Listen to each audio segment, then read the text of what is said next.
North কলকাতার বুকে রয়েছে এমন একটা দোকান যারা প্রায় 100 বছর ধরে কলকাতার মানুষদের বিভিন্ন ভাজাভুজি আইটেম খাইয়ে যাচ্ছে। হ্যাঁ, আমরা বলছি শোভাবাজার মেট্রো স্টেশনের কাছে এই ধীরেন কেবিনের কথা, যেটা প্রায় 100 বছর পুরনো। এখানে তোমরা পেয়ে যাবে বিকালের স্ন্যাক্স আইটেম যেমন fish pakora, chicken pakora, fish finger, cutlet, mutton breast cutlet, আরও কত কি। এখানে এখনো পুরনো কলকাতার কেবিন স্টাইল ব্যাপারটা এরা বেশ ধরে রেখেছে।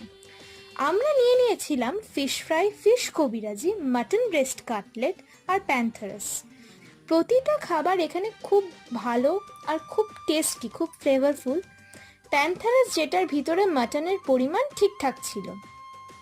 এছাড়াও ফিশ কবিরাজি বেশ বড়ই ছিল আর খেতেও দারুণ ছিল। ফিশ ফ্রাইয়ের সাইজটা যদিও ছোট ছিল, কিন্তু দাম অনুযায়ী ইটস ওকে।